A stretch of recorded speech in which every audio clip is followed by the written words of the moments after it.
C'est quelque chose que je considère d'abord comme étant très positif parce que, en tout cas dans cet ouvrage, il y a cette idée aussi de dire qu'il y a deux notions qui s'opposent justement, la notion de patriotisme et le nationalisme, c'est pas la même chose.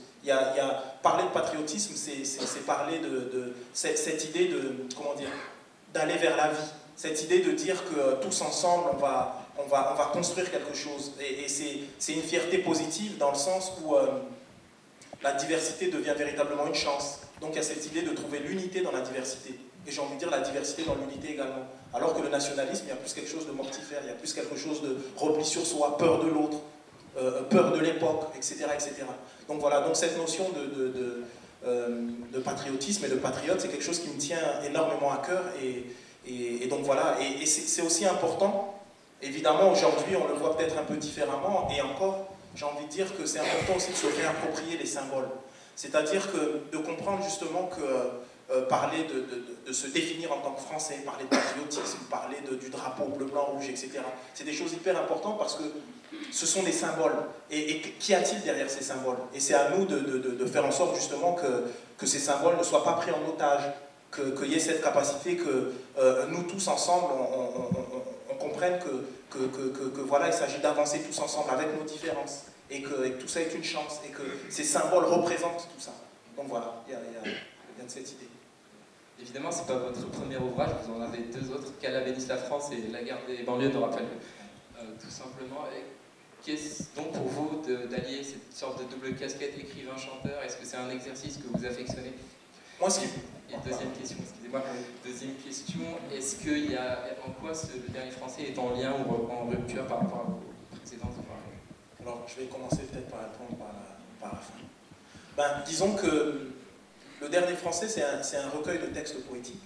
Et c'est vrai qu'il y a des auteurs qui m'inspirent particulièrement dans leur manière qui m'ont inspiré en tout cas pour cet ouvrage et qui m'inspirent de manière générale, des figures comme Édouard Glissant, comme Césaire ou comme Prévert. Il y a cette idée de dire que la poésie, c'est éminemment politique au sens, au sens où eux sont des artistes citoyens.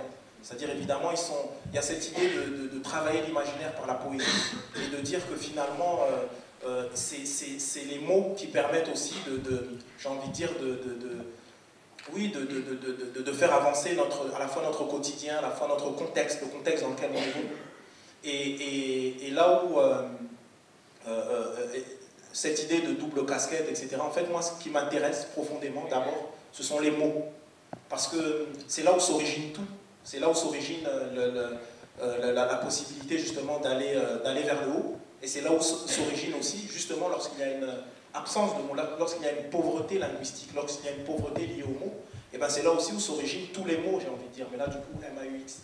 Et voilà, je l'ai dit quand ce livre est sorti, et c'est quelque chose que je continuerai toujours à dire, c'est que, de mon point de vue, si on a envie de reconnaître la grandeur d'une femme ou d'un homme politique, on doit voir la manière dont il traite la culture, dont il traite le savoir, dont il traite l'éducation. Parce que c'est là où se situe véritablement à la fois l'enjeu, mais à la fois la possibilité du changement.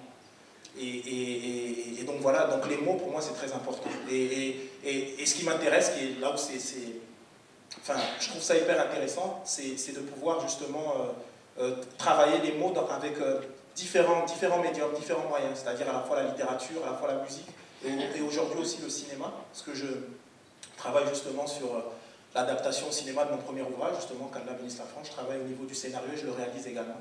Donc voilà, donc cette idée de dire que tout ce qu'on peut faire avec les mots, c'est incroyable. Et la première des choses, la plus importante qu'on peut faire avec les mots, justement, c'est de faire du lien. Et c'est ce que j'essaye de faire en toute humilité.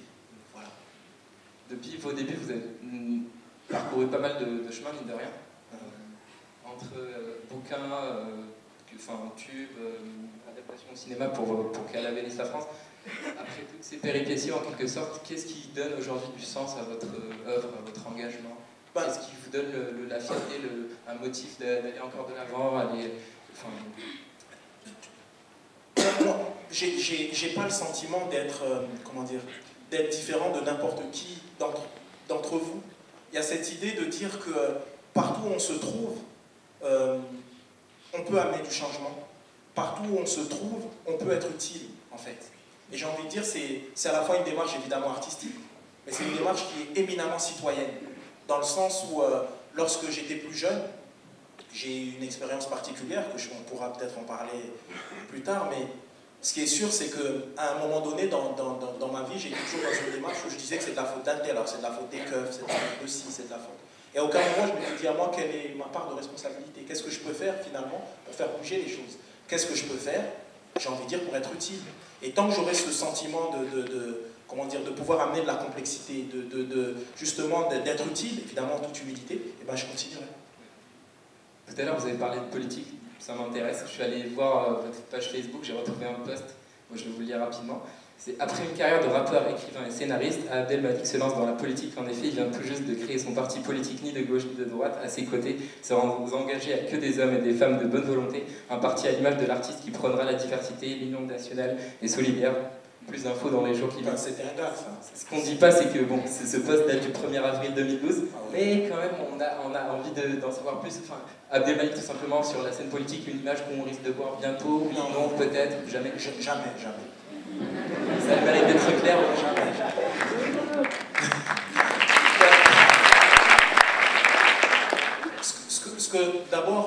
D'abord, plusieurs choses. D'abord, moi, je suis un artiste, je suis un troubadour, un saltimbanque, enfin tout ce qu'on verra. Je fais des galipettes et tout ça. L'idée, c'est de dire que il y a une ligne rouge pour nous autres artistes. Mais ça ne veut pas dire que ne pas faire de politique, ça ne veut pas dire qu'on est engagé, qu'on n'est pas engagé, pardon. Ça ne veut pas dire qu'on n'est pas conscient de sa responsabilité ou qu'on est dans une démarche citoyenne importante. Mais ce qui est sûr, c'est que partout où on se trouve, on peut faire bouger les lignes. Et c'est ça qui est important. Alors peut-être que, je ne sais pas, pour moi, Bob Dylan avec sa guitare, par exemple, il a peut-être participé au fait qu'aujourd'hui, aux États-Unis, on ait un président tel que Barack Obama, par exemple. Et je ne sais pas, il y a... Vous aujourd'hui, cette capacité justement à la fois d'être évidemment dans ces études, mais de se dire qu'il y a une valeur ajoutée, peut-être que je peux amener quelque chose de particulier, peut-être que l'histoire d'un tel peut m'inspirer, etc.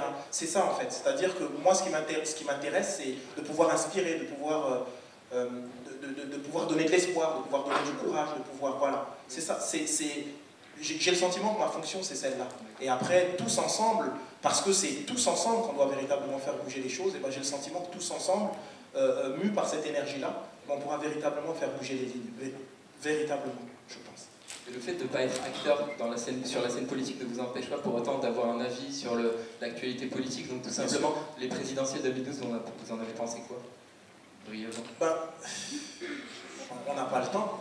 Mais ce qui est sûr, développer, mais ce qui est sûr, c'est que l'essentiel. Moi, je suis comme le philosophe Alain. Qu'est-ce que dit le philosophe Alain sur la politique et sur les politiques?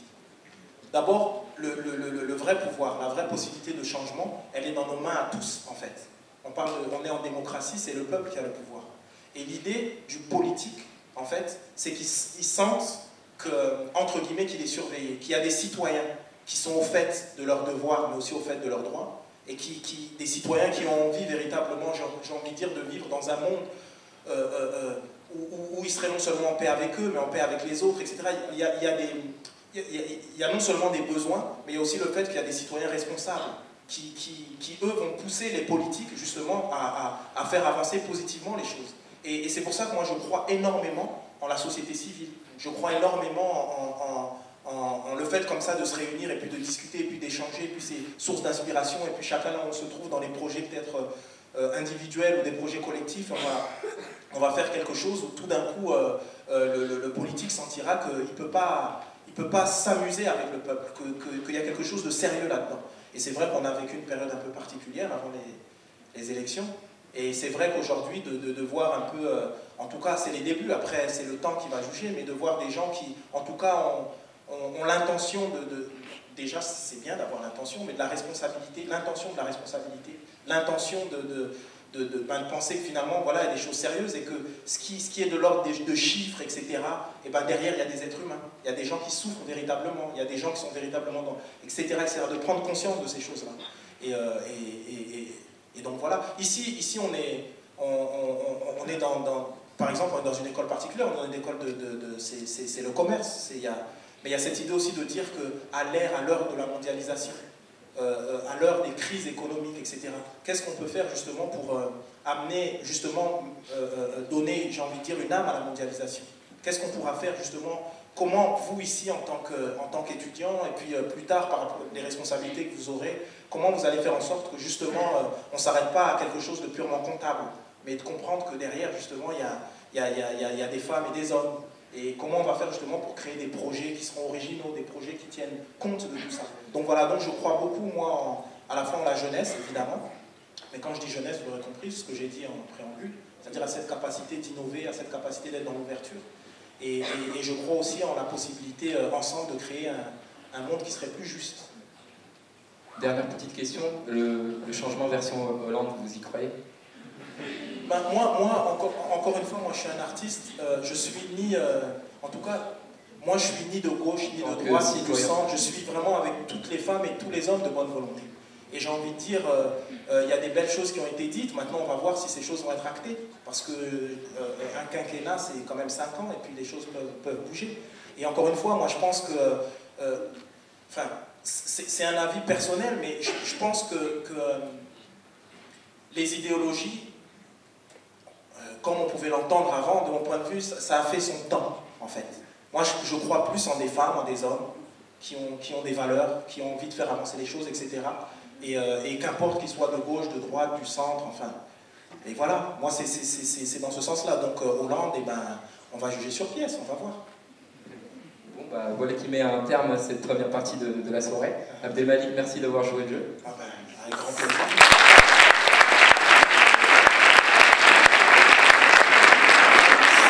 Nous allons passer à la partie cœur du débat de la soirée. Abdelmalik aura 30, 35 minutes, enfin on ne vous en voudra pas si vous faites 5 minutes en plus, et justement pour faire votre témoignage, nous raconter un petit peu votre parcours en essayant d'apporter quelques éléments de réponse par rapport à la problématique. Ensuite, l'équipe Demos et Débats, présentée par Thomas et Pierre, prendra le relais pour animer l'échange qu'il y aura avec le public et permettre a fortiori de creuser le débat un petit peu plus. Voilà, quant à moi, je vous remercie encore une fois d'être aussi nombreux ce soir, et je vous dis à tout à l'heure.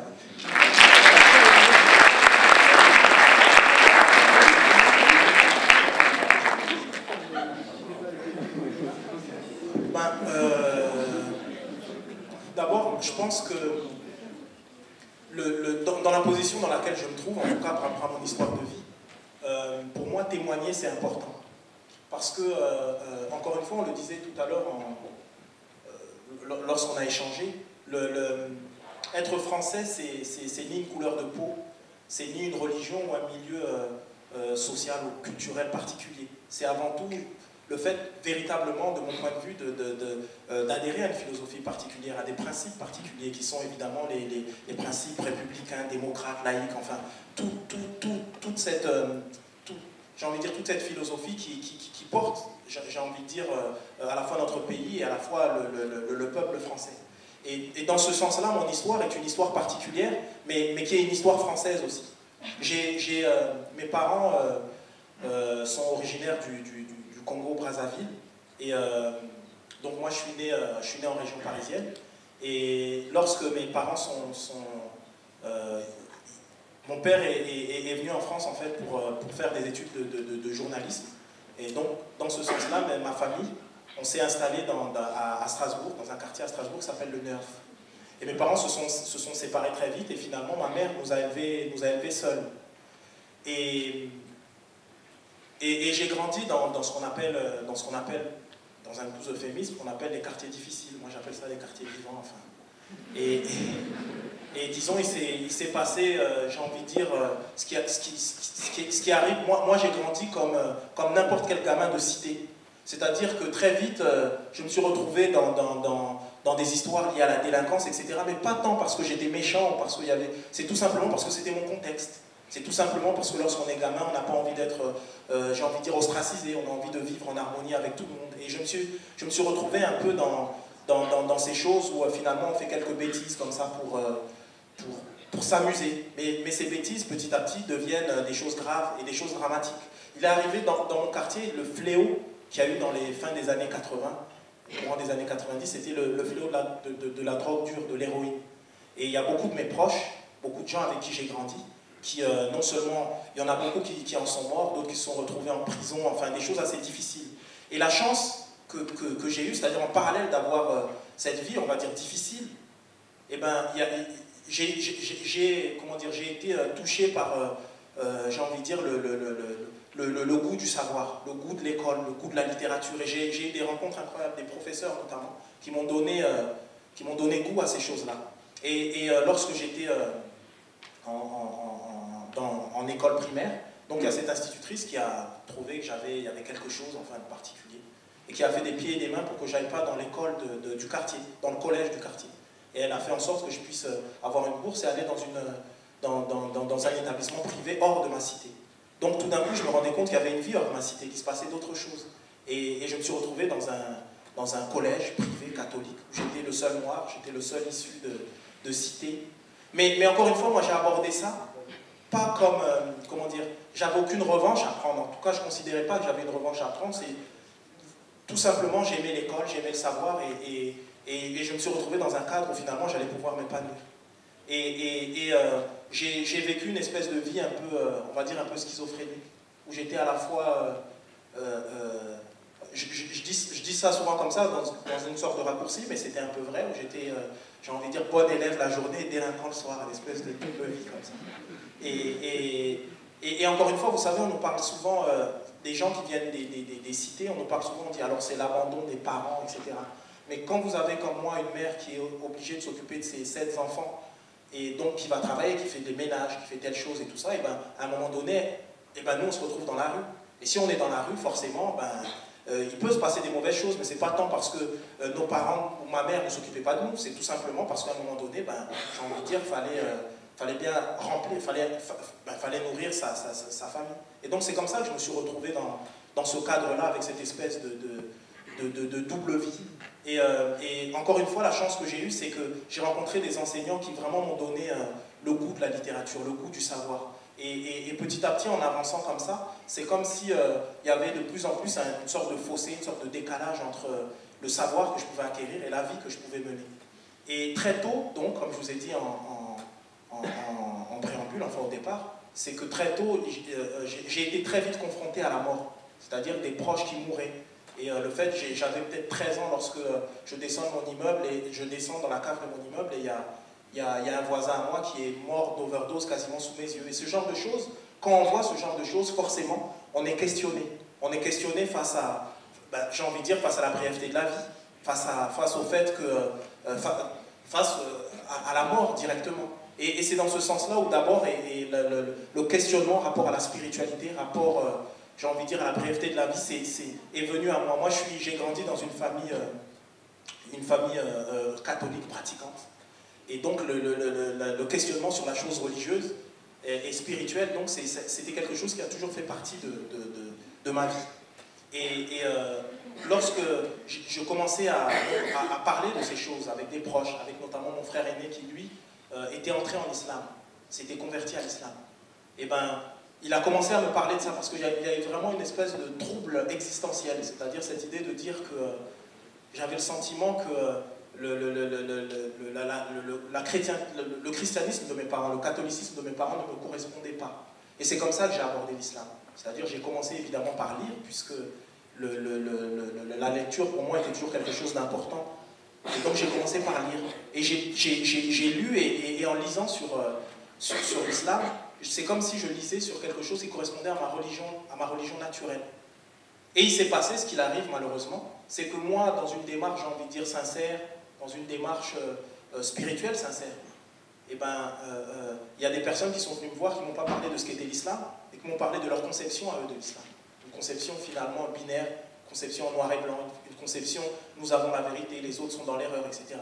Mais comprenez bien que lorsqu'on a 16, 17 ans, on a envie de faire partie d'un tout, on a envie de faire partie d'un groupe, on a envie d'exister, on est en train de se construire également. Et donc, moi, je suis rentré dans cette conception de l'islam également. Et d'une certaine manière, j'entrais en islam comme certaines personnes deviennent, je sais pas, j'entrais en islam comme j'étais devenu délinquant d'une certaine manière. C'est-à-dire pas tant par... C'était pas tant directement lié à mes convictions, qui étaient finalement des convictions pures. Chacun a le droit, s'il a envie de... Mais lié à ce besoin d'exister. Et à utiliser finalement, à instrumentaliser la chose religieuse comme si c'était... comme si on entrait dans un parti politique, ou comme si on devenait punk, ou comme si on devenait voix. C'est-à-dire, je confondais peut-être ma problématique identitaire et le fait... et la chose spirituelle. Je confondais peut-être ma conception peut-être politique et le fait d'être dans une démarche spirituelle réelle, authentique, ou finalement qui correspond avant tout à quelque chose finalement plus que de privé, mais à quelque chose d'intime. Donc c'est comme ça que je suis entré dans une conception de l'islam qui, de mon point de vue, après, a posteriori, mais en tout cas dans le moment je ne le vivais pas comme ça, mais je suis rentré dans une conception finalement qui a été fausse de la spiritualité, conception qui a été fausse de la religion, et conception qui a été fausse de l'islam. Et puis voilà, j'avançais comme ça, j'ai évolué dans cette vie où je disais un tel est dans la vérité, un tel est dans l'erreur, c'est-à-dire une démarche comme ça où on applique des codes moraux et on croit que c'est de la spiritualité. Et puis en même temps, en parallèle à tout ça, parce que tout ça s'est fait en simultané, le fait de vivre les difficultés que je pouvais vivre, le rapport qu'on pouvait avoir avec la police, le rapport que je pouvais avoir avec justement le fait des proches qui sont morts, etc. Eh bien, on a senti à plusieurs, avec d'autres amis dans le quartier, on a senti le besoin d'en parler. Et c'est comme ça que j'ai commencé à écrire, en fait. On a commencé à faire du rap. Et c'est vrai que le fait, avec mon groupe, de rapper, pour nous, c'était une forme de catharsis. C'est-à-dire, écrire sur les difficultés qu'on pouvait vivre, c'était aussi quelque chose, c'était le fait de se vider de quelque chose. C'est-à-dire que, pour qu'il n'y ait pas cette espèce j'ai envie de dire, d'éléments mortifères en nous, et bien le fait de pouvoir en parler, ben ça nous permettait aussi de nous libérer de tout ça.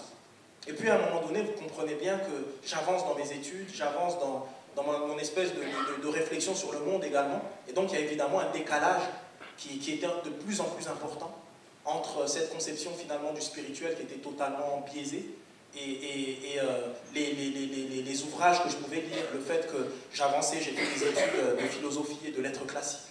Et donc, à un moment donné, j'ai vécu une véritable crise existentielle, où il y avait un véritable décalage entre ce à quoi j'aspirais et ce que je vivais finalement. Et c'est là où des amis ont passé des ouvrages sur la spiritualité de l'islam, sur plus communément appelé le soufisme. Et donc j'ai lu sur ça, et je voyais des gens qui étaient dans une démarche spirituelle profonde, mais en même temps cette démarche spirituelle, elle ne les coupait pas des autres. Au contraire, elle leur faisait dire que la différence était une chance. Elle leur faisait dire finalement que si quelqu'un était véritablement spirituel, eh ben, il devait comprendre finalement et accepter le fait qu'il y ait des gens qui croient en Dieu, d'autres qui ne croient pas en Dieu, qu'il y ait des chrétiens, qu'il y ait des juifs, qu'il y ait des musulmans, et que toute cette diversité-là était une force et une richesse. Alors imaginez-vous, je lisais ces choses merveilleuses, et ce que moi-même je pouvais vivre, je vivais l'inverse de tout ça. Donc c'était une crise profonde, et puis c'était encore plus profond que les auteurs qui écrivaient ce genre d'ouvrage. C'était des gens qui étaient morts au XIe siècle, au IXe siècle. Enfin, je me disais, mon Dieu, je me suis trompé d'époque. Et jusqu'au moment où j'ai appris qu'effectivement, il y avait notamment un maître spirituel qui donnait cette éducation-là. Alors, ni de une ni deux, j'ai pris mes affaires et je suis allé voir ce maître spirituel. Et lorsque j'ai vu ce maître spirituel, il s'est passé quelque chose d'assez incroyable dans ma vie. Et ça a déterminé, ça a totalement bouleversé ma vie. Je me suis rendu compte finalement que la spiritualité est véritable. Et c'est ce que m'enseignait ce maître, qui allait devenir finalement, après, si vous avez des questions plus précisément, je pourrais parler de ça, mais ce qui est sûr, c'est que tout d'un coup, je comprenais par le canal de cette éducation-là, je comprenais que finalement, si on était quelqu'un de spirituel, si on était musulman, et qu'on était dans cette spiritualité véritable, si on croyait j'ai envie de dire, en la puissance de la divinité, et bien on devait comprendre aussi que si Dieu avait voulu qu'on soit tous, et c'est une parole du Coran, si Dieu avait voulu qu'on soit tous pareils, qu'on ait tous la même religion, qu'on ait tous, et ben il aurait fait en sorte que les choses soient de cette manière. Et je comprenais finalement que la diversité, cette diversité, le fait, encore une fois, qu'il y ait des gens qui croient en Dieu, que d'autres qui ne croient pas en Dieu, qu'il y ait des chrétiens, des bouddhistes, des juifs, enfin qu'importe, que tout ça était une chance, Parce que tout d'un coup, ça nous faisait prendre conscience de l'importance de la diversité. Parce que cette diversité, c'était une richesse. Alors très vite, j'ai commencé à comprendre des choses. J'ai commencé à comprendre finalement que moi qui étais toujours là à me dire, ce que j'ai dit tout à l'heure, qui était toujours là à me dire, c'est de la faute des keufs, c'est de la faute d'un tel, c'est de la faute de l'État, c'est de la faute... Je m'étais jamais dit, tout simplement, quelle est ma part de responsabilité? Qu'est-ce que je peux faire moi véritablement pour faire bouger les choses? Et je commençais à être introduit à cette chose. Et je comprenais que, en vérité, qu'on ne pouvait pas être dans une démarche, puisque la spiritualité, avant tout, finalement, qu'elle soit chrétienne, juive, enfin bouddhiste, musulmane, qu'importe, c'est avant tout une expérience d'amour. On ne pouvait pas être dans une démarche d'amour et exclure l'autre. On ne pouvait pas être dans une démarche d'amour et se dire que voilà mon ennemi et que tout le monde doit me suivre et ceux qui ne me suivent pas seraient dans l'erreur. Donc je commençais à comprendre finalement des choses qui peuvent paraître, j'ai envie de dire, basiques, mais qui sont hyper importantes. Et tout ça a totalement bouleversé ma vie. Bouleversé ma vie à tel point que j'ai voulu en parler, que j'ai voulu témoigner de ça. Dire aujourd'hui, et si vous voulez aujourd'hui me retrouver devant vous et parler de cette expérience-là, c'est pourquoi je parle de ça. C'est parce que finalement, être français, en tout cas, le fait de l'identité française contient aussi le fait il y a certaines personnes qui croient en Dieu, d'autres qui ne croient pas en Dieu. Il y a certaines personnes qui sont musulmanes, d'autres qui sont juives, d'autres qui sont chrétiennes. Il y a de tout ça. Et tout ça fait partie de l'identité française. Et le fait qu'il y ait eu le 11 septembre, où tout d'un coup, on a confondu la chose, une pratique, j'ai envie de dire, spirituelle, religieuse, et confondre quelque chose qui est de l'ordre, j'ai envie de dire, de la posture politique, de l'instrumentalisation politique, et bien c'était important d'en parler. C'était important d'en parler parce que s'il y a une partie de la communauté nationale qui est stigmatisée, c'est comme si on stigmatise toute la communauté nationale, puisque la seule communauté qui compte, c'est la communauté nationale dans son entièreté. Et ce qui est incroyable, c'est que ma pratique de l'islam, ma pratique de cette spiritualité, eh ben, au contraire ou à contrario de tout ce qu'on peut dire, c'est ce qui m'a fait prendre conscience aussi, qui m'a donné en tout cas l'amour de mon propre pays, la France, de comprendre que vivre dans un pays au principe laïque, qui fait en sorte finalement qu'on peut être de l'obédience qu'on veut, mais qu'il y a un endroit où justement on n'existe pas par rapport à nos croyances, mais on existe par rapport au fait d'être citoyen français. On existe dans le fait justement d'adhérer à ces principes dont on parlait tout à l'heure, les principes républicains, les principes laïques, les principes démocrates, et qui fait finalement que la spiritualité, c'est pas quelque chose de l'ordre du privé, mais plus que ça, c'est quelque chose de l'ordre de l'intime, et que finalement, qu'on croit en Dieu, qu'on ne croit pas en Dieu, on pouvait tous avancer ensemble dans ce merveilleux pays, dans notre merveilleux pays qu'est la France, et j'ai envie de dire, relever de mon point de vue ce qui est le défi de notre époque, relever le défi du 21e siècle de mon point de vue, qui est le défi du vivre ensemble. Et pas juste du vivre ensemble, mais du bien vivre ensemble. Et j'ai le sentiment que notre pays, justement la France, nous donne les outils nécessaires, les outils suffisants pour qu'on puisse avancer tous ensemble. Et donc voilà, donc c'était important de dire, et pourquoi je parle de ça, c'était important de dire que quelqu'un, parce que finalement chacun est libre, que quelqu'un finalement qui a une démarche spirituelle, et bien que cette démarche spirituelle, et notamment l'islam, puisque depuis le 11 septembre, il y a cet amalgame-là, et non seulement le 11 septembre, mais tout ce qu'on peut voir aussi lié aux faits divers récents, le Mohamed Merah ou ce genre de choses, dire que l'islam, comme toutes les spiritualités, c'est avant tout une expérience d'amour. L'islam, comme toutes les spiritualités, pratiqué dans un pays tel que la France, c'est avant tout quelque chose qu'on vit dans son intime.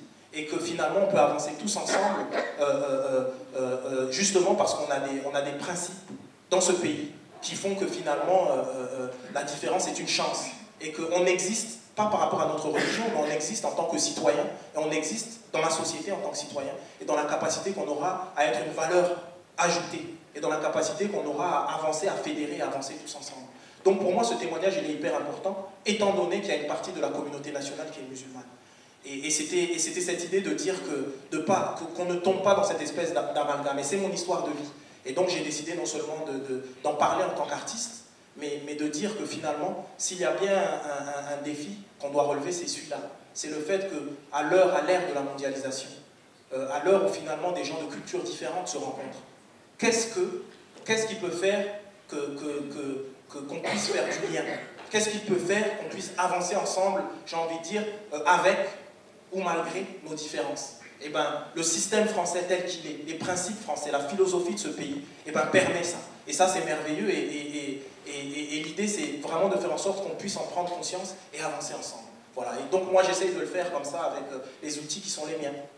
Je suis comme ça, comme je vous disais tout à l'heure, je suis un saltimbanque, un troubadour, je fais des galipettes comme ça, mais dans l'idée de dire que regardez, on a tellement de choses à partager ensemble, regardez, on a une richesse merveilleuse, et cette richesse, cette chose qu'on partage, évidemment, c'est cette identité merveilleuse qui est cette identité française, cette philosophie, ces auteurs merveilleux qui ont traversé notre époque, qui ont porté notre pays. Et voilà, et que si on a envie de faire bouger les choses, c'est pas tant justement se disant voilà, il y a des gens merveilleux qui nous ont précédés, mais de se dire que chacun de nous, on peut et on doit faire en sorte que les choses avancent positivement pour qu'on puisse rentrer de plein pied dans le 21e siècle, et pourquoi pas devenir un modèle, puisque c'est consubstantiel d'une certaine manière à ce qu'être français, et ben peut-être qu'on peut devenir aussi un modèle pour le reste du monde, pour peu qu'on arrive à se reconnaître tel qu'on est véritablement, et pas avoir cette espèce d'image de nous-mêmes qui serait faussée parce qu'on regarderait en arrière, parce qu'on regarderait quelque chose qui n'existe plus, ou parce qu'on serait enfermé dans nos peurs, mais de dire véritablement que si on s'accepte véritablement tel qu'on est, si on arrive à comprendre que la diversité est une richesse, que la diversité est une chance et non point une tare, et ben qu'on pourra véritablement faire bouger les choses. Donc voilà, donc j'essaie de ramasser un peu, j'ai essayé de faire bref, mais pour vous dire finalement que la force, elle n'est pas dans quelqu'un qui viendrait tout d'un coup à coup de baguette magique et qui ferait changer, et qui changerait les choses, mais que la force, et la force de changement, elle est en chacun de nous, et qu'on doit prendre conscience de ça, et que rêver finalement, lorsqu'on rêve seul, évidemment, on est un rêveur, on peut être considéré comme un rêveur, mais rêver à plusieurs, c'est le début de la réalité. Donc voilà, c'est ce que je voulais vous dire, c'est mon témoignage.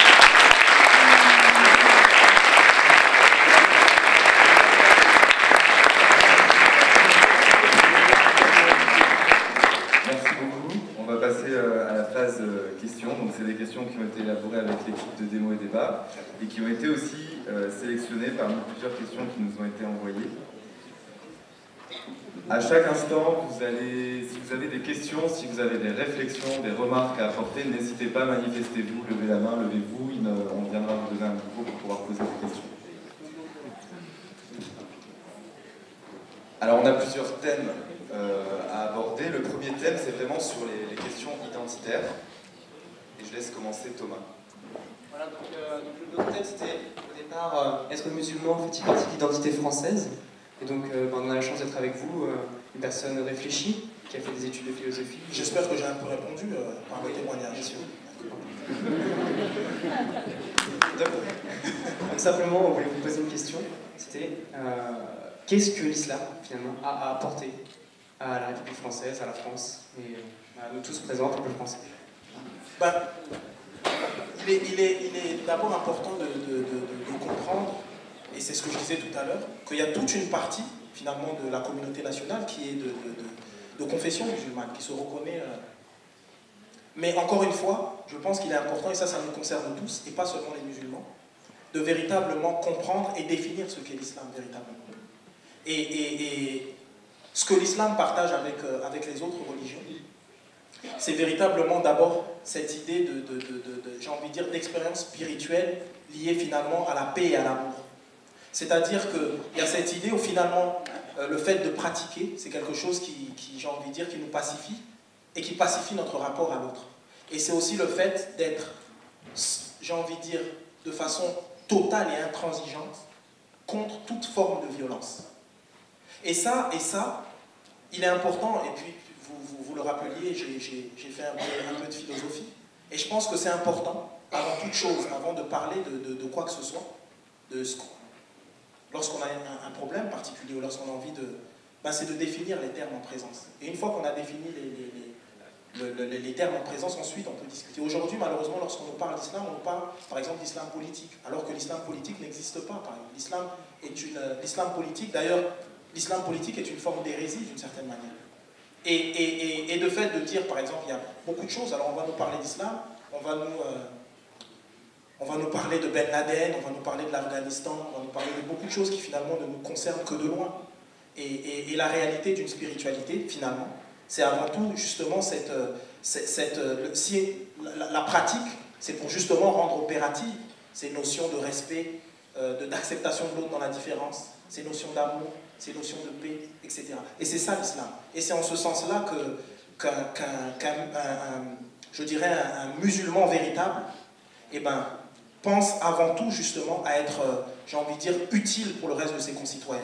Et comprend aussi que le fait d'être en France, dans un pays tel que la France, avec les principes que sont les principes à la fois, j'ai envie de dire, fondateurs et porteurs de ce pays, eh ben, elles sont totalement en phase avec, j'ai envie de dire, la pratique que le musulman pourra avoir. Donc voilà, qu'il n'y a pas du tout d'opposition, étant donné surtout que la spiritualité est avant tout quelque chose de l'ordre de l'intime et du privé.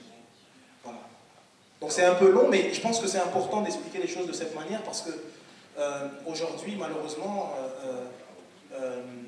du fait justement de certaines personnes qui se réclament de l'islam, du fait de certains événements sociaux, géopolitiques, etc., eh ben, on peut confondre, j'ai envie de dire, une démarche spirituelle simple, humble et personnelle avec quelque chose qui est de l'ordre de la représentation politique, quelque chose qui est de... Voilà. Alors, ça, c'est une réalité. Il y a certains courants, dont le vôtre, le soufisme, qui prônent l'amour et une vision... Juste, si je peux me permettre de vous interrompre, il faut comprendre que le soufisme n'est pas une branche de l'islam.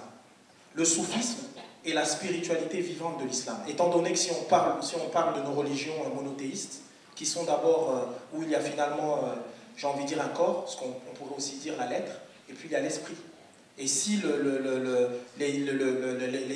qu'on appelle les 5 piliers de l'islam, le dogme, etc., est le corps, mais le cœur, c'est le soufisme, c'est la tradition spirituelle de l'islam. Donc, déjà, il y a quelque chose qui est de l'ordre, à mon avis, qui est dangereux et qui participe justement à l'incompréhension rapport à l'islam, c'est de séparer l'islam et le soufisme, de séparer la lettre et l'esprit. Donc, en réalité, je ne sais pas si vous comprenez véritablement ce que je suis en train de dire, mais ça va ensemble, il n'y a pas de... Par contre, s'il y a des réactions... J'espère que ce n'est pas fumeux, tout ça. Mais bon, mais voilà, c'est... On a une réaction. Oui.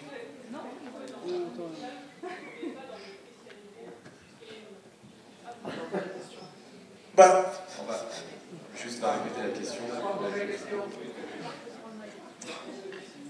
Ma question était, qu'est-ce que vous avez trouvé dans l'islam que vous ne trouviez pas dans le christianisme? Quand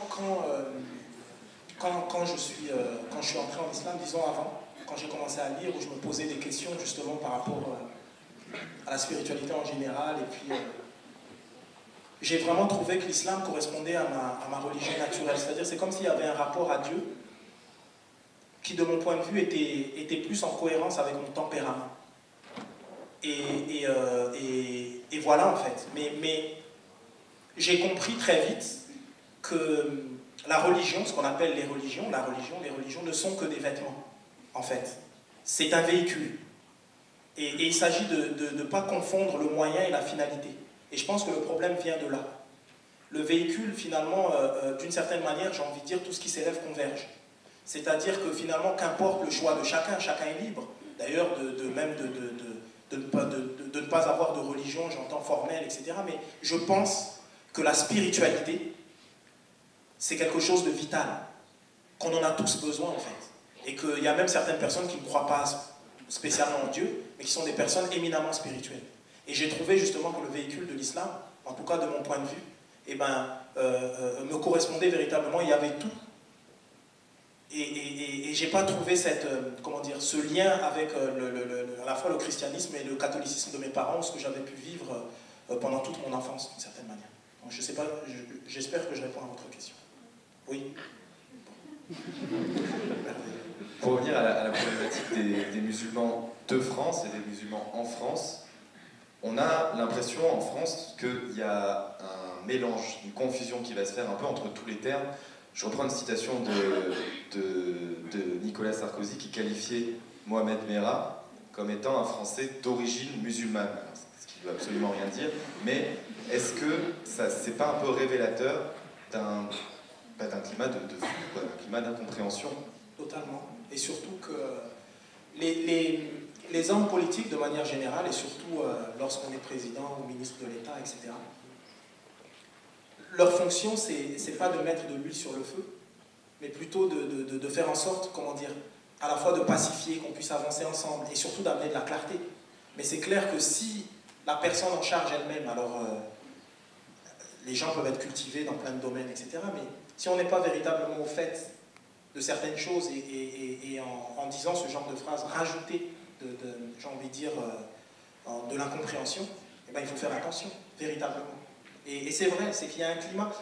Et ce climat d'incompréhension, de mon point de vue, il est lié au fait qu'on a l'impression, ou en tout cas, telle est l'impression qui nous est donnée, que l'islam ne fait pas partie de l'identité française. Or, comme le fait d'être, comme le christianisme, comme le judaïsme, comme le fait de ne pas croire en Dieu, le fait d'être musulman fait partie de l'identité française. Et ne pas savoir ce qu'est l'islam, même si on n'est pas musulman, c'est se méconnaître soi-même quelque part, puisque ça fait partie de notre identité, en tout cas de l'identité, ce qui est lié, ce qu'on partage collectivement. Donc c'est hyper important d'amener de la précision, et les premières personnes qui doivent amener toutes ces précisions-là, en tout cas éclairées, et ben, j'ai envie de dire, ce sont les politiques. On a une seconde question par ici. Oui. Fond de la salle. Fond de la salle. Ici.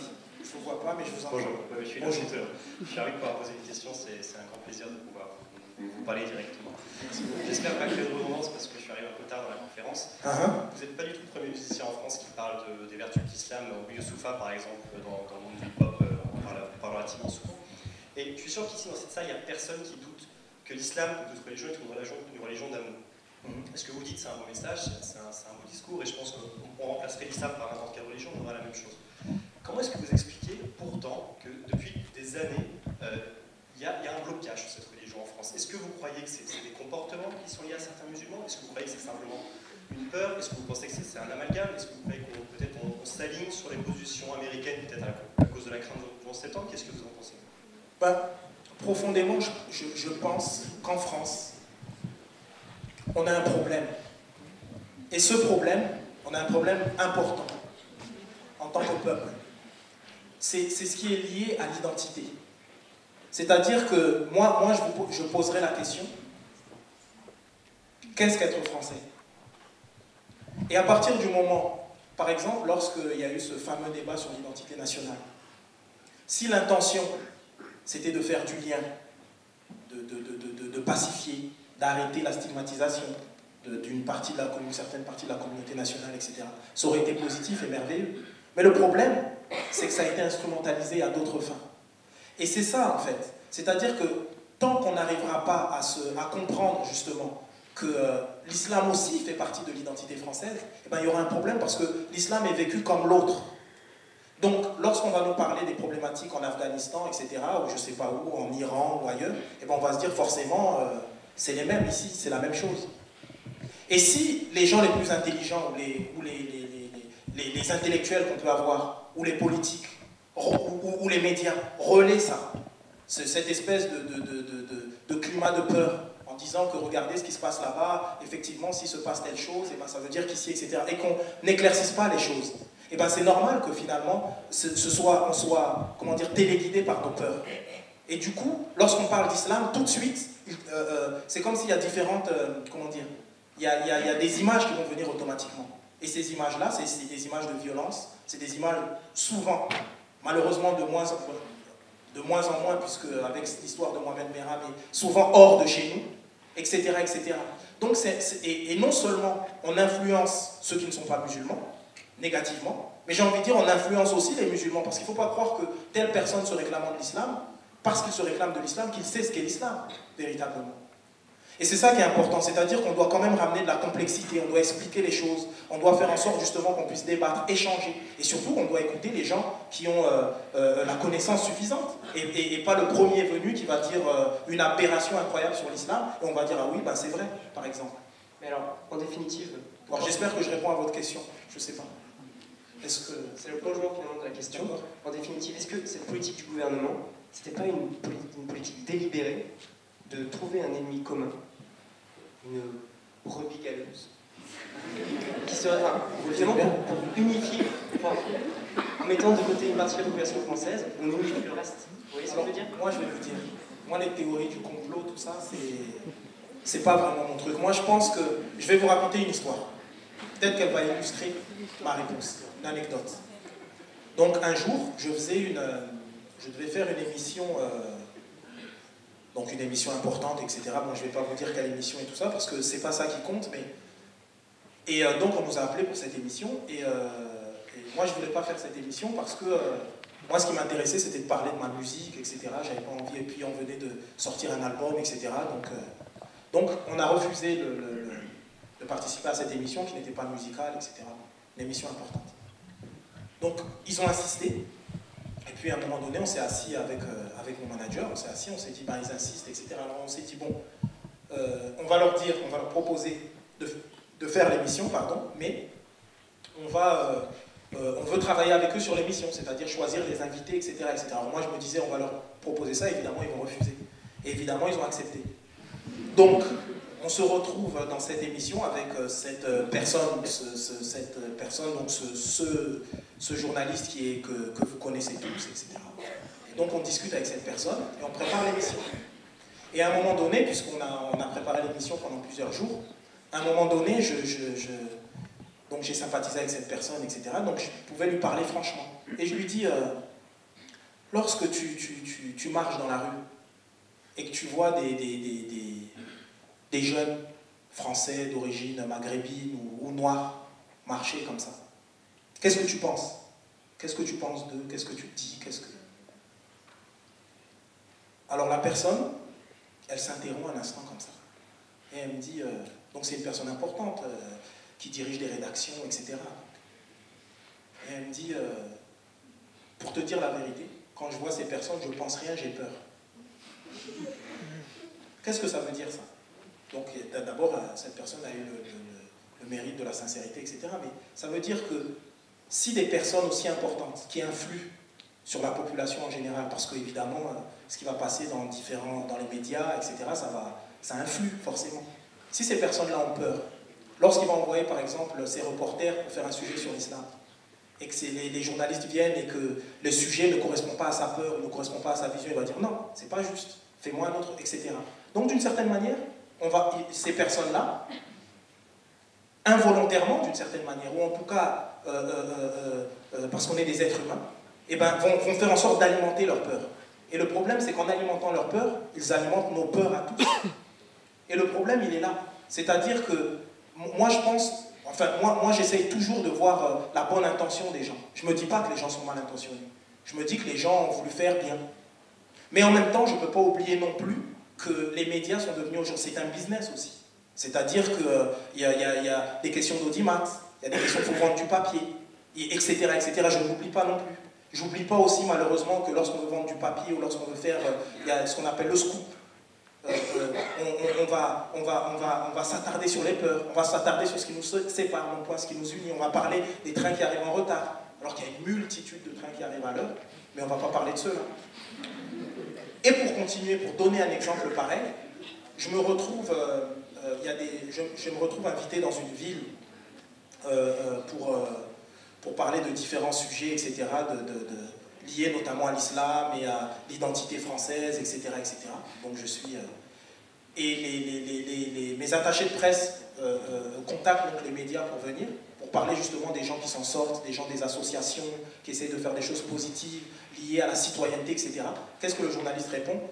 Ce sujet, et je cite, « Ce sujet n'est pas assez sexy, je ne viendrai pas ». Mais si on ne leur a pas parlé de voitures brûlées, ou d'intégristes, ou de vision truc, là ça devenait sexy, entre guillemets, tout d'un coup. Et c'est ça le problème. Le problème, c'est qu'aujourd'hui, on vit cette époque-là. Et forcément, ben, si individuellement les gens ne veulent pas faire avancer les choses individuellement, si les gens ne sont pas dans une démarche positive de façon individuelle, et ben il arrive ce qu'il arrive. Et ça, je vous ai donné l'exemple, j'aurais pu vous en donner une multitude, d'autres qui me concernent plus en direct, etc. Mais là n'est pas la question. Là, la question, c'est de dire qu'à un moment donné, c'est chacun d'entre nous, le pouvoir est véritablement en chacun d'entre nous. Il suffit que ce directeur de rédaction décide de faire avancer les choses positivement et de parler des trains qui arrivent à l'heure, et ben le climat est tout autre. Voilà. Nouvelle question du public. Oui. Bonsoir. Alors ici. Mais j'entends, vous inquiétez pas. C'est là-bas. Donc vous avez parlé avec la force d'un converti de votre religion. Mais quand vous affirmez, quand vous dites l'islam ceci, l'islam cela, est-ce que vous ne devriez pas dire mon interprétation de l'islam? Non, parce que je vais vous dire pourquoi je ne dis pas mon interprétation. Parce qu'il y en a beaucoup. Ben, non, mais en fait, si vous voulez, il y a des choses qui sont partagées par toute la communauté musulmane, par toute la communauté de l'islam. Et puis il y a d'autres choses, j'ai envie de dire, qui sont véritablement de l'ordre de l'interprétation, etc. Et moi, je ne parle que de choses qui sont partagées par tous. Je ne suis pas en train de parler de choses qui seraient mon interprétation personnelle. Je témoigne, il y a mon histoire, mais lorsque je vais parler de l'islam, je vais être le plus neutre possible et dire les choses qui sont partagées par tous les musulmans. Par exemple, lorsque je dis que l'islam politique est une hérésie, ou lorsque je dis par exemple que le terrorisme ne fait pas partie de l'islam, et il y a d'autres personnes qui vont dire mon interprétation, si ça, mais concrètement, il faut parler de ce que disent comment dire, les grands savants de l'islam, ce que disent ce qu'on appelle en islam le consensus. Par exemple, le suicide est totalement réprimé en islam, pour toutes les raisons qu'on peut évoquer. Donc quelqu'un qui viendrait faire un attentat suicide, il peut penser ce qu'il veut, mais ça ne fait pas partie de l'islam. Ce n'est pas l'islam. Après, lui, il peut penser que c'est son point de vue, et puis il pourra l'expliquer d'une certaine manière, etc. Mais ce n'est pas l'islam. Donc voilà, ça c'est un exemple que je vous donne. Mais c'est important de... Ensuite, il y a les textes, effectivement, mais il y a à côté la pratique. Et quand on entend chaque année que des musulmans qui n'observent pas le ramadan se font agresser par les co-religionnaires, c'est quand même un souci. Oui, mais il ne faut pas confondre ce qui est... Par ailleurs, dans les cas de mariage mixte, de couple mixte, est-ce qu'il y a beaucoup d'exemples où c'est le musulman qui change de religion? Ça, juste pour vous, j'ai envie de, par rapport à ce que vous étiez en train de dire, est-ce que, lorsque par exemple tout le monde a entendu parler du scandale des prêtres pédophiles dans le christianisme, est-ce qu'on a dit que tout le christianisme, toute la chrétienté, ou tous les catholiques étaient pédophiles? Non. Vous comprenez? C'est-à-dire qu'à un moment donné, il faut être juste. C'est pas parce qu'il y a certaines personnes qui font des choses, j'ai envie de dire, totalement inadmissibles, qu'on va dire que voilà ce qu'est l'islam. Il y a des personnes qui font des choses, ça ne les engage que. Comme ces prêtres pédophiles, eh ben, ça ne les engage que. Ça n'engage pas. Ça ne veut pas dire que toute personne qui se réclamerait du christianisme est pédophile. Vous comprenez? À un moment donné, il faut être juste en toute chose. Donc après, vous parlez du mariage mixte, etc., etc. Moi, je n'ai pas fait d'études autour de ça. J'ai pas fait Mais ce que j'ai envie de vous dire, c'est que il y a une différence entre ce que les gens vont dire par rapport à leur point de vue personnel et ce qu'est l'islam.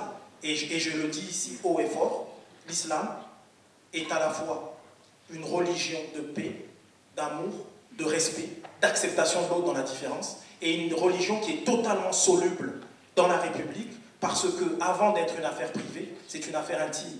Lorsqu'on fait sa prière, on ne dérange personne finalement. Et toutes ces personnes qui vont venir utiliser l'islam comme ça, comme si c'était un parti politique, comme si c'était, on existait dans le monde rapport à notre religion, je suis désolé, ce n'est pas ça la démarche première d'un musulman ou de l'islam. Et c'est dans ce sens-là où, contrairement à tout ce qu'on peut nous dire, l'islam est totalement soluble dans la République, comme le christianisme est soluble dans la République, comme le judaïsme, etc. À partir du moment où on comprend qu'il y a des valeurs, j'ai presque envie de dire, entre guillemets, sacro-saintes, qui sont des valeurs républicaines, des valeurs laïques. Et c'est ça, en fait, la ligne rouge, qui fait en sorte, justement, qu'il n'y ait pas de dérapage. Et c'est en ce sens-là que je dis que c'est merveilleux d'être français, parce que tout est clair, et tout est mis de façon claire, tout est posé de façon claire. Donc voilà. Donc après, chacun est libre de dire voilà, il pose tel compte, voilà, c'est l'islam, etc. Mais je suis désolé, ça ne fait pas partie de l'islam. Voilà, et c'est important de le dire haut et fort. On a deux autres questions encore, devant une autre question. Oui, tout d'abord, je vous remercie de m'avoir passé la parole. Ma question elle est simple. Pour vous, pensez-vous que le rejaillissement de la question identitaire sur la scène publique française, est-ce du fait de la vie, est-elle inhérente à la vie quotidienne sociale française, ou est-ce plus lié à la crise économique actuelle qui frappe la France? Merci. Je pense que cette idée identitaire, en fait, c'est de mon point de vue, à l'heure, encore une fois, dans la période, dans ce moment de ce qu'on appelle la mondialisation, où justement les peuples bougent, les gens se rencontrent, etc., forcément la problématique identitaire se pose. Et que c'est pas juste une problématique, j'ai envie de dire, française, c'est une problématique mondiale, d'une certaine manière. Alors, il y a certaines personnes, il y a certains pays qui ont réussi à répondre, comment dire, plus facilement, qui ont réussi à s'adapter plus facilement. Les États-Unis est un pays évidemment critiquable sur plein d'aspects, mais c'est vrai que sur le rapport à l'identité, eh ben, c'est beaucoup plus clair, en fait, pour eux. Et que nous peut-être qu'il y a quelque chose qu'on n'a pas encore réussi comment dire, il y a un problème qu'on n'a pas encore réglé qui est lié à l'identité. Alors c'est lié à notre histoire. C'est vrai que, par exemple, ce qui est lié au colonialisme, le traumatisme de la guerre d'Algérie, etc. C'est encore des plaies qui sont béantes et encore des choses qu'on n'a pas réussi encore à régler. Mais de part et d'autre, c'est-à-dire à la fois de Français d'origine ou Noirs d'origine maghrébine, mais aussi j'ai envie de dire, de Français de souche. Et il y a cette problématique-là. Et à un moment donné, c'est dans ce sens-là où c'est peut-être notre problème central. C'est-à-dire que de ne pas réussir à se voir tel qu'on est aujourd'hui. Être français, c'est différent d'une certaine manière. Si on devait prendre la photo du français type, entre guillemets, évidemment elle est différente d'il y a 50 ans ou il y a 100 ans. Mais il y a certaines personnes qui, eux, voient la France encore comme il y a 50 ou 100 ans. Et c'est ça le problème. C'est-à-dire qu'à un moment donné, on doit être les enfants de notre époque. On doit être les enfants d'aujourd'hui. Et comprendre finalement que les notions justement républicaines, laïques, démocrates, ce sont des notions suffisantes et qui permettent justement de faire du lien et d'avancer ensemble. Et encore une fois, être français, c'est ni une religion particulière, ni une couleur de peau particulière, ou ni le fait d'être issu de tel milieu particulier. Et donc voilà, il y a vraiment, c'est en ce sens-là où le débat sur l'identité nationale aurait pu être un moment merveilleux justement, un moment merveilleux pour éclaircir des choses, un moment merveilleux pour avancer ensemble. Mais malheureusement, ça a été quelque chose qui a été instrumentalisé et utilisé à d'autres fins. Voilà. Question Au fond de la salle aussi. Il y avait monsieur qui avait la main depuis longtemps. Commence. Oui, bonjour. Donc je suis plus tout jeune. Oui, mais c'est un état d'esprit. Hein. Alors j'ai eu la chance de beaucoup travailler avec les jeunes des quartiers, c'est pour ça que je comprends parfaitement et je vous félicite d'avoir fait ce parcours. Et dans notre vie, là, le problème des religions, c'est qu'elles sont toutes d'amour. J'ai beaucoup voyagé, j'ai vu toutes les religions et elles prônent l'amour. C'est pas un problème. Sauf les elles ont toutes prôné les guerres saintes aussi, si vous regardez bien les croisades et tout. Donc c'est la publicité. Alors, quand vous parlez des musulmans, de religion, spiritualité, philosophie, identité française. L'identité française, c'est quand même un territoire, une histoire. Oui. Donc là, on est dans l'enfermement. Et je pense qu'il ne faudrait pas parler d'identité. On a mené une action qu'on a appelée Cap sur la diversité, inventons l'unité de demain. Pour nous, c'était l'unité française qui était en marche, ce n'était pas l'identité, car j'ai plein d'amis d'origine étrangère, par exemple, ils ne sont pas français. Naturalisation, pas, peu importe, ce sont des grands amis, ils sont français. Ils n'auront jamais la carte d'identité française. Je crois qu'il faut faire attention aux mots qu'on utilise. Je crois que musulmans, on est dans la spiritualité, dans la philosophie, la laïcité permet toutes les pensées religieuses. Quand on est dans l'identité, il faut faire attention. On est obligatoirement dans une histoire qu'on partage, et je ne sais pas si vous partagez l'histoire du colonialisme, j'espère que non. On est dans un territoire limité, et à l'époque d'Internet, des stages, des voyages, de l'expatriation, le territoire est quand même maintenant un petit peu explosé. Donc la notion d'identité française ne me paraît pas adaptée à vos propos. Je parlais d'unité française, une unité qui ouvre énormément le pays, et sur l'histoire dont on n'est pas toujours fier, mais au moins sur le monde et le partage. Moi, je suis d'accord avec vous. Mais néanmoins, pour moi, la notion d'identité française, elle reste quand même importante. Vous avez dit, le colonialisme, je ne partage pas ça. Ben, si, mais d'un autre côté de l'histoire. C'est-à-dire que il y a eu le colon et le colonisé. Et moi, je suis, j'ai envie de dire, descendant de colonisés. Donc, je partage aussi cette histoire. Il faut comprendre que dans toute histoire, il y a aussi de la douleur. Dans toute histoire, il y a des cadavres dans les... Mais c'est pas grave, ça. Ce qui est important, c'est d'être capable, à un moment donné, de déposer son sac de douleur et se dire, voilà, il s'est passé telle chose, mais que se passe-t-il aujourd'hui? Mais que va-t-il se passer pour aujourd'hui et pour demain? Et ça, on peut construire ça positivement ensemble, avec force, par rapport à tout ce qui s'est passé avant nous. Et c'est dans ce sens-là où la notion d'identité française, néanmoins, ça reste une notion pertinente. Parce qu'à un moment donné, je peux avoir ma carte d'identité. Moi, je suis né à Paris, dans le 14e, j'ai grandi, je suis alsacien. Même si ça se voit, et je me sens français, je me sens européen. Mais mes racines sont africaines et j'assume totalement mes racines. Et je ne voudrais pas, moi, qu'on me demande que mes fruits poussent sur mes racines. Je veux dire, si on parle d'arbres, il y a les racines, il y a le tronc, il y a les branches, etc. etc. Donc il n'y a pas du tout de schizophrénie en moi dans ce sens-là. C'est pour ça qu'il ne faut pas croire que l'identité, parler d'identité, c'est forcément quelque chose qui sépare. Mais, et c'est là où je vous rejoins totalement, parler d'unité, c'est vital, évidemment. Mais il y a d'abord, il faut comprendre que l'unité, c'est des individualités, des individus qui se mettent ensemble, et ensemble, on forme une unité. C'est cette idée de l'unité dans la diversité, et la diversité dans l'unité. Donc, il ne s'agit pas non plus de balayer des choses parce que ça ferait mal, ou parce que ça rappellerait à des choses, j'ai envie de dire, des moments sombres de l'histoire, mais c'est tout simplement j'ai envie de dire, il y a le devoir de mémoire, de le reconnaître, de savoir, et de faire en sorte qu'il n'y ait plus ça, et qu'on puisse avancer vers quelque chose de plus positif, tous ensemble, enfin de plus positif, de totalement positif, tous ensemble. Voilà. Alors, simplement pour revenir sur des questions un petit peu plus politiques, il vous a pas échappé, je pense que Marine Le Pen a fait 17% au premier tour des élections présidentielles. Est-ce que Marine Le Pen, je pense que c'est presque admis qu'elle traduit une peur ou une inquiétude de la part des Français. Est-ce que Marine Le Pen fait peur aux musulmans en France? Vous voyez, c'est là où c'est important d'amener de la complexité et de comprendre que les choses sont complexes. Il y a certaines personnes se réclamant de l'islam qui peuvent être tout à fait d'accord avec Marine Le Pen, par exemple.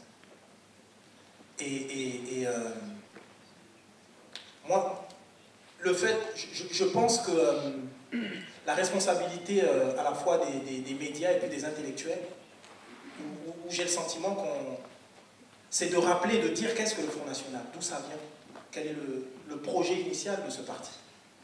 Et que ce n'est pas un parti comme les autres. On sait que c'est un agrégat de plusieurs mouvements. Mais c'est important de dire ça, parce qu'aujourd'hui, parce que justement, malheureusement, il y a certaines personnes qui ont fait, des politiques, qui ont fait le jeu du Front National, et ben on va commencer à considérer le Front National comme un parti comme les autres. Moi, je le dis ici avec force, mais c'est mon point de vue personnel, je considère que le Front National n'est pas un parti comme les autres. Et à un moment donné, il faut le dire, il faut parler d'où ça vient, qu'est-ce que ça représente, quel est son projet, etc. etc. Puis voilà.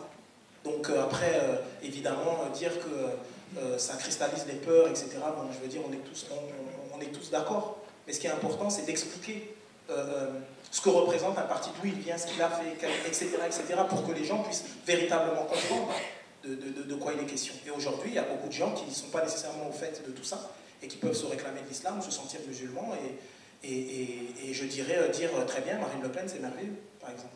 Donc selon vous, il n'y a pas une peur commune de la part des musulmans de France à l'égard de la montée de ce parti politique? Mais les musulmans de France, c'est pas une communauté. C'est pas un parti politique, c'est pas une communauté au sens à part, par exemple. Par contre, communauté de croyance, mais je veux dire, après, c'est des individus qui chacun ont leur point de vue, leur vision sur le monde, sur la politique, etc. Et que voilà. De toute façon, il faut bien comprendre que la communauté musulmane, ce qu'on appelle la communauté musulmane, en fait, c'est une communauté de croyance, mais après, ce sont des Français, comme les autres. Et du coup, la question, on ne peut pas se demander si la question de l'intégration, elle est peut-être pas un peu trop politisée en France. On a la gauche qui prône des valeurs d'intégration, qui se fait taxer de laxiste et de trop gentil, et la droite, au contraire, qui commence à se faire diaboliser par la gauche en étant accusée d'être trop violente à l'égard des minorités, des communautés. Le problème, c'est l'amalgame. De quoi parle-t-on? Des minorités. Non, mais c'est important. Non, mais je suis désolé. Moi mon grand-père, il a fait la Deuxième Guerre mondiale, il a fait Indochine. Moi, je me sens véritablement français, je veux dire. Et puis, il y a des gens, par exemple, et il y a des clandestins, il y a d'autres. Je peux me sentir solidaire parce que je suis un humaniste, etc. Mais je veux dire, c'est une histoire qui n'a rien à voir. Et c'est important. Le problème, c'est qu'on met tout dans le même sac. Et quand même, on est quand même dans un pays où il y a des intellectuels brillants qui pourraient justement nous éclairer. On est dans un pays où, normalement, les médias devraient amener de l'intelligence, de la nuance, etc. Mais malheureusement, encore une fois, ce qui est important de comprendre, c'est quoi notre projet sociétal? C'est quoi? De quoi parle-t-on? Et le problème, c'est qu'à force de mélanger, eh ben, on confond tout. Donc c'est la faute aux médias et aux politiques?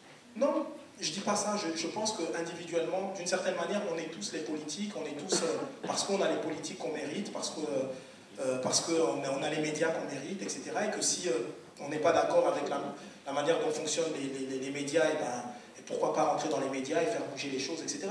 C'est pas ça. C'est-à-dire qu'à un moment donné, il ne faut jamais oublier que derrière le politique, derrière le journaliste, eh ben, il y a des êtres humains, il y a des femmes et des hommes, et qui ont peur, qui peuvent avoir des idées arrêtées, qui peuvent, etc., etc. Donc à partir de là, il faut bien comprendre quel est notre projet social. Comment dire, c'est quoi notre projet collectif, tous ensemble? C'est quoi en fait? Qu'est-ce qu'on veut faire? C'est quoi la place de la France aujourd'hui dans le monde, par exemple?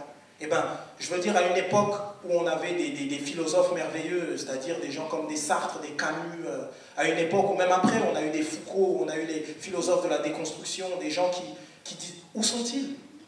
Je veux dire, lorsque j'allume la télé, moi, où sont-ils? Dans les différents... Non, mais c'est vrai, je veux dire... On a Bernard,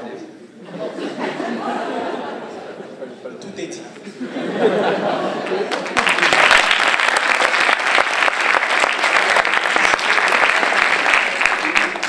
Question aussi, au fond de la salle, excusez-moi. Donc, messieurs les organisateurs, Abdelmalik, salam alaikum. Alors, avant de commencer, j'aimerais juste faire une remarque. Donc, j'aimerais vous remercier pour cette conférence, puisqu'effectivement, elle peut faire bouger les lignes. Et j'aimerais revenir sur votre question. Être musulman fait-il partie de l'identité française? Déjà, je la trouve un peu tendancieuse et je dirais un peu vicieuse. Pourquoi? Parce qu'elle repose sur... Alors, je tiens juste à préciser, excuse-moi de te couper, je tiens juste à préciser que c'est une citation qui a eu lieu, donc c'est une citation d'Abdelmalik qui a eu lieu lors d'un interview avec Rue 89. Hein. Soit, c'est pour ça que je tiens à rendre... C'est justement pour ça que je pose la question. Donc, on parle d'identité française. Abdelmalik, est-ce que tu penses qu'il y a effectivement une identité française? Parce que par définition, une identité, c'est la composition de plusieurs éléments. Une culture, des traditions, une religion, des groupes, etc., etc. Donc ça veut dire que par conséquent, il y a autant d'identités que d'individus. Donc existe-t-il une seule identité française? Deuxièmement, être musulman, moi personnellement en tant que musulman, je me sens agressé quand j'entends cette question. Parce que j'ai l'impression d'être sur le banc des accusés, qu'on m'appelle à la barre et qu'on me dise « Bon Saad, tu es musulman et on va décider aujourd'hui est-ce que tu es français ou pas ?» Non, je suis pleinement musulman, je me sens pleinement français et j'en suis fier. Je parle français, je mange français, je supporte l'équipe de France, il y a l'Euro qui arrive bientôt.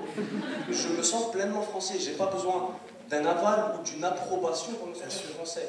Mon avenir, je le vois en France et pas en Suisse ou dans certains paradis fiscaux comme certains bons Français entre guillemets. Ça c'est la première chose. Et la question que j'aimerais te poser à Abdelmalik, donc t'es quelqu'un qui a envie de faire bouger les lignes, c'est indéniable, je suis d'accord. Mais quand on parle de politique, tu dis non, non, non, c'est pas pour moi, j'ai des lignes rouges. Est-ce que quelque part, c'est pas un peu contradictoire? Je sais ce que tu vas me répondre, donc je fais la réponse aussi. Pour toi, tu fais les questions. Tu vas me répondre que chacun à son niveau peut faire bouger les choses. Mais on est d'accord. Non, mais je peux amener une nuance. Je vais t'amener une nuance. D'accord, on est d'accord qu'en politique, on a vu des Azouz Begag, on a vu des Fadela Amara, et je ne vais pas donner d'autres noms pour fâcher personne. Mais en politique, on est d'accord que ça, on peut faire plus bouger les choses. Abdelmalik, moi je suis alsacien également, je viens de Mulhouse. Ah, bravo. J'ai grandi avec NAP également. Donc quelque part, tu me sers d'exemple. Mais quand je vois que toi, tu parles de politique, mais tu as envie de t'engager, je me dis quelque part, il y a une contradiction. Ouais. Quelque part, tu nous sers d'exemple de par ta façon d'exprimer, de penser, tes bonnes notes au bac de philosophie, entre autres. Donc voilà, je me dis, pourquoi il a les compétences, pourquoi est-ce qu'il ne s'engage pas en politique? J'ai fini.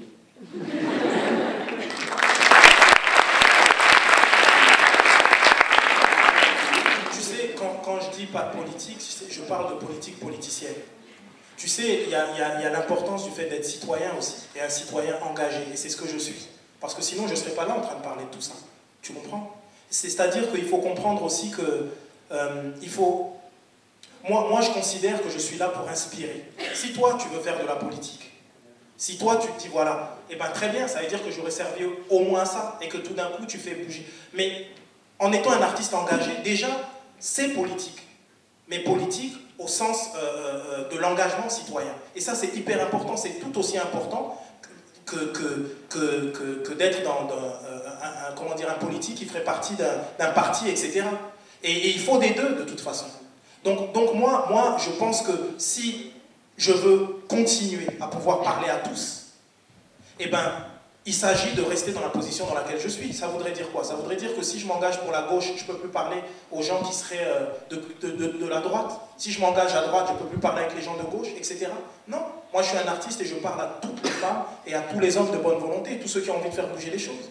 Et ensuite, cette idée, donc ça c'est mon point de vue et c'est pour ça que je continue. C'est cette nuance que j'amène, parce que sinon, je ferai des livres, je ferai de la musique, je fais mes films et puis je ne parle pas. Je ne viendrai pas ici, je refuserai l'invitation par exemple. Et je ne serai pas là en train de parler de ça. Et puis tu sais, la notion d'identité, le fait que tu disais, on a ce sentiment d'être devant un tribunal, etc. Mais je pense malheureusement qu'on doit passer par là. C'est-à-dire que justement, lorsqu'il y a confusion, c'est là où il faut expliquer. Parce qu'on pourrait dire, je pourrais dire, ben, vous avez qu'à, tant pis pour vous, il faut comprendre, etc. Et je ne dis rien, mais non.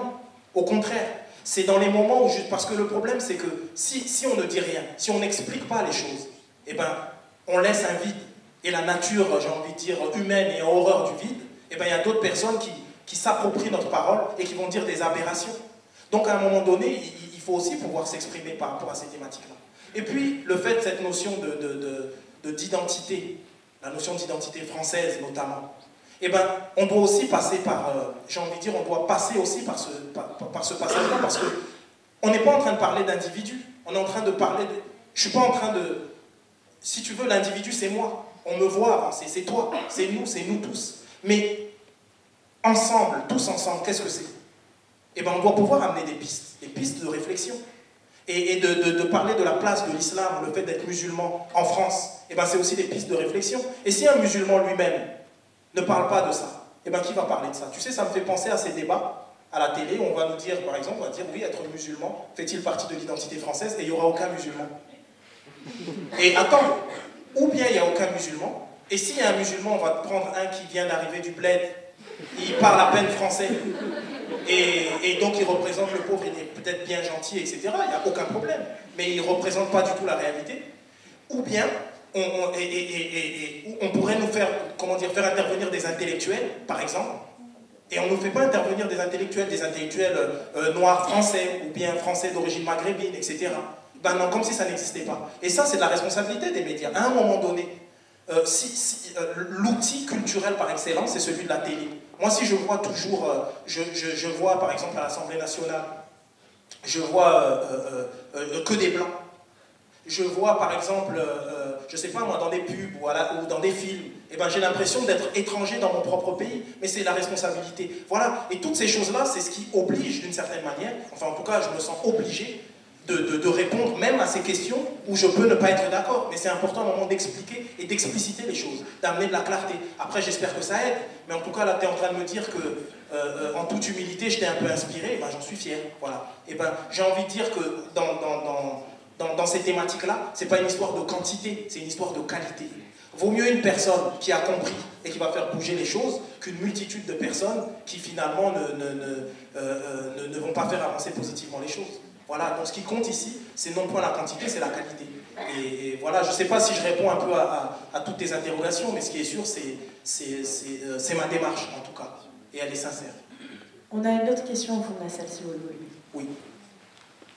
Bonjour. Donc, bonjour. Je ne vous vois pas, mais je vous entends. Donc, si je ne regarde pas au bon endroit. Au fond, à droite, à votre droite. Au fond, à droite. Voilà, donc déjà, je vous rejoins pleinement sur la critique que vous faites des médias et de la place et de la responsabilité qu'ils occupent dans la question qu'on aborde aujourd'hui.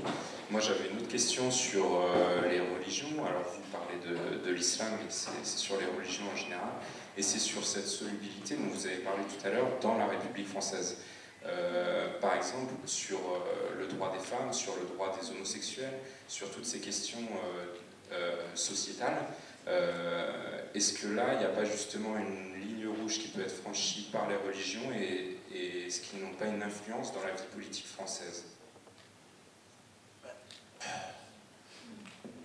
Certainement, oui, bien sûr. Mais encore une fois, j'ai envie de dire, dans la société, enfin, on n'existe pas en tant que musulman, en tant que chrétien, ou en tant que...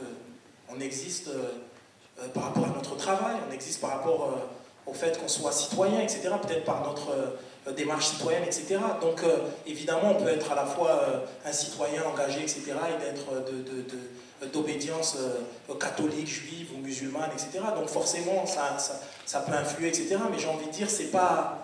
Comment dire?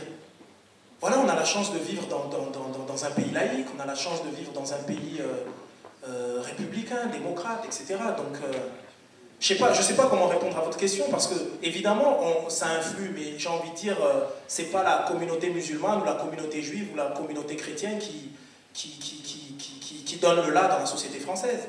Je veux dire, à un moment donné, il y a des partis politiques, il y a tout, il y a une démarche démocratique, etc., etc. Donc, je sais pas, à part si vous précisez votre question, je sais pas quoi répondre véritablement.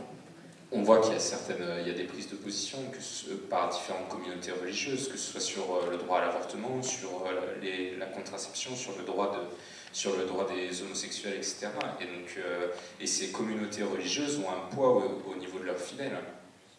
Donc elles ont un poids dans la politique française finalement. Et donc il y a une lutte entre deux conceptions de la laïcité et sur le franchissement d'une ligne rouge entre religion et comment dire je comprends ce que vous voulez dire, mais à un moment, ce que j'ai envie, comment vous dire, c'est-à-dire que les outils républicains, laïques et démocrates j'ai envie de dire, sont suffisants. Après, s'il y a des personnes qui, du fait qu'ils ont telle ou telle croyance, disent telle ou telle chose, j'ai envie de dire, ça les regarde. Mais à un moment donné, si on a envie de vivre en harmonie avec j'ai envie de dire, tous nos concitoyens, eh ben on doit avancer à faire du lien et à respecter chacun. Après, s'il y a certaines personnes qui ne respectent pas les autres parce que leur religion leur dit telle chose, etc., et eux le prennent d'une certaine manière, etc., j'ai envie de dire, ça les regarde. Tant que ce n'est pas eux qui font les lois, j'ai envie de dire... voilà, je sais pas. Non On a une autre question au fond de la salle, si vous le permettez. Enfin, oui. Il reste encore un peu de temps. Oui. Posez la question, même si je ne vous vois pas, n'hésitez pas. Bonsoir à toutes et à tous. Bonsoir Abdelmalik. Bonsoir. Dans un premier temps, je voudrais remercier la démarche de l'association des mots et débats pour avoir donc, organisé ce débat.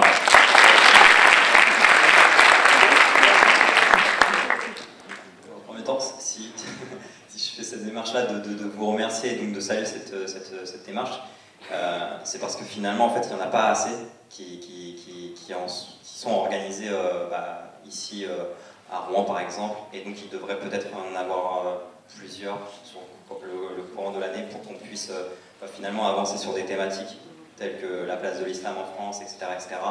Et cela permettrait déjà dans un premier temps d'avoir un peu plus d'éclaircissement sur la religion musulmane pour les personnes qui ne connaissent pas et qui ont des appréhensions vis-à-vis de cette religion-là. Ensuite, je voudrais à la fois rebondir sur ce que tu as dit tout à l'heure, Abdelmalik, au sujet de l'engagement citoyen, par rapport à la question qui a été posée par Salah, c'est ça. En fait, je suis pas tout à fait d'accord avec toi, dans le sens où on n'est pas dans l'obligation de s'engager dans la politique pour pouvoir faire bouger les choses. Je prends l'exemple d'Abdelmalik parce que tu disais qu'il finalement il était en contradiction avec lui-même. Je pense que quand on parle d'engagement citoyen, on peut aller beaucoup plus loin et on peut aller vers d'autres directives, telles que l'engagement citoyen au sein d'une association. Il faut savoir qu'aujourd'hui en France, on fait plus confiance aux associations qu'aux politiques ou qu'à d'autres organismes qui peuvent exister ici en France. Aujourd'hui, moi je parle en tant que président d'une association. J'ai créé un dispositif qui s'appelle le passeport du jeune citoyen. Donc, ça rentre directement dans la ligne de ce que tu disais. Et mon engagement citoyen en tant que Français musulman et en tant que président d'une association a été de créer ce dispositif-là pour permettre, dans un premier temps, d'aider les jeunes collégiens à trouver des stages dans des entreprises en partant avec les mêmes chances que des élèves qui auraient déjà des contacts au sein de grandes entreprises. Donc ça s'adresse plus particulièrement aux enfants des quartiers populaires. Et puis ensuite, c'est de valoriser le collégien au-delà de ses notes, au-delà de l'aspect bon élève ou mauvais élève. C'est plus sur l'aspect individu. C'est-à-dire qu'aujourd'hui, on va construire l'élève au collège en valorisant son travail au-delà de ses notes.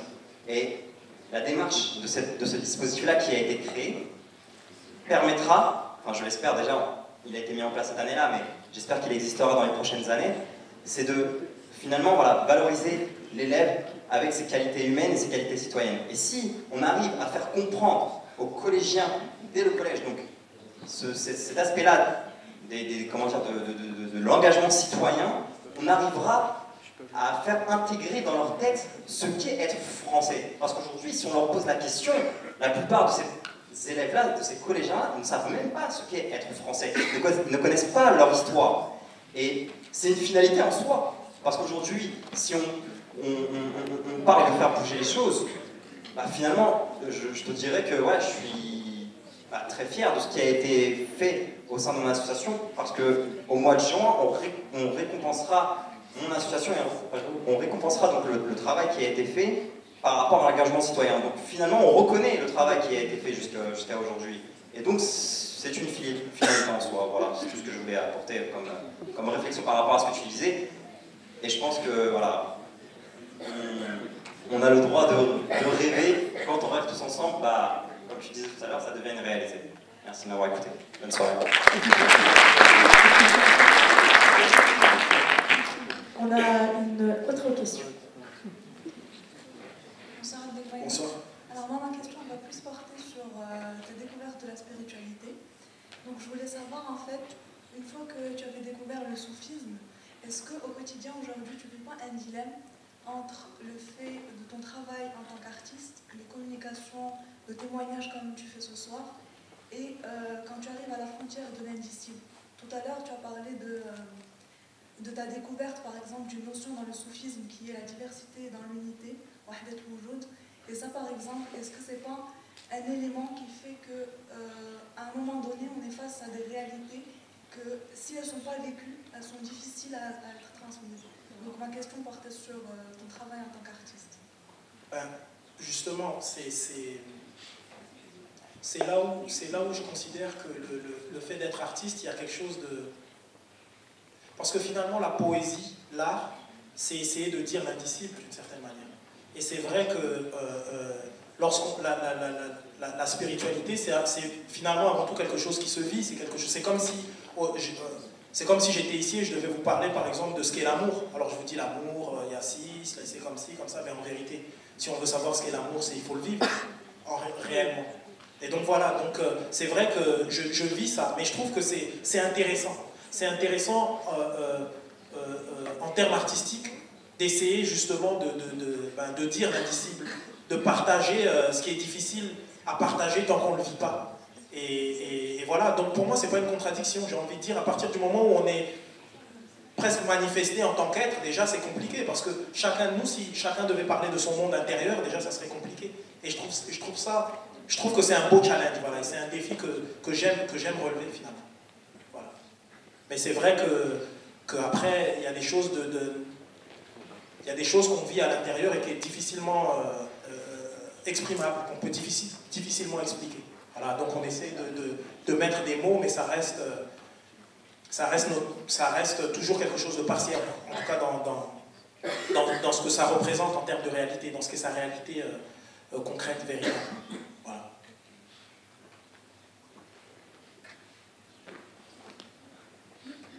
Bonsoir. Bonsoir. Donc j'ai une petite question. J'ai lu votre œuvre La guerre des banlieues n'aura pas lieu. Et donc il y a la préface de Juliette Gréco, c'est bien ça, ouais, qui dit à la fin une phrase qui m'a beaucoup touchée, qui vous dit je t'envie de pouvoir croire en Dieu. Est-ce que vous pensez que c'était là le but de votre œuvre, ou vous pensez avoir atteint quelque chose ou pas en lisant cette préface? Et peut-être que je vais en répondant là, peut-être que je vais répondre à une question qui a été dite, où j'ai peut-être pas répondu totalement, en tout cas comme je voulais. Je pense que, je l'ai dit tout à l'heure, mais je le redis encore, là maintenant, je pense qu'on a vraiment besoin de spiritualité, tous. Et quand je parle de spiritualité, qu'on comprenne bien, il y a la religion et puis il y a la spiritualité. Chacun choisit sa religion ou sa non-religion, qu'importe. Mais la spiritualité, c'est tout d'un coup quelque chose de plus grand que nous. Quelque chose qui, justement, quelque chose qui ferait finalement qu'on croit en Dieu, qu'on ne croit pas en Dieu, c'est pas ça le plus important. Mais cette possibilité qu'on aurait de faire du lien. En islam, on parle beaucoup, il y a une notion qui est très importante, qui est l'unicité de Dieu. Et en fait, l'unicité de Dieu, ça nous fait prendre conscience, en tout cas moi ça m'a profondément fait prendre conscience de l'unicité de l'homme, en fait. Et c'est ça qui est important, c'est-à-dire que lorsque Juliette Gréco, qui est une amie, et je suis fier de faire partie de sa famille, vraiment, artistique et puis d'amis, et ben, par exemple, elle ne croit pas en Dieu, mais elle est éminemment spirituelle. Et c'est ça qui est important. Encore une fois, tout ce qui s'élève converge. Et je pense que c'est ça, c'est ça qu'on doit chercher. Évidemment, il y a des gens qui seront toujours pour l'enfermement. Nous, on a la vérité, vous êtes dans l'erreur. Qui vont dire, bon, tu crois telle chose ou tu as telle conception de la vie, alors tu es mis de côté, etc. Mais j'ai envie de dire, il y a quelque chose qui est partagé par... La bêtise, c'est partagé par beaucoup de gens. Mais les gens, j'ai envie de dire, les femmes et les hommes de bonne volonté, les gens qui ont une intention réelle, positive pour le changement, et bien ces gens-là, ils existent aussi. Et c'est une communauté aussi.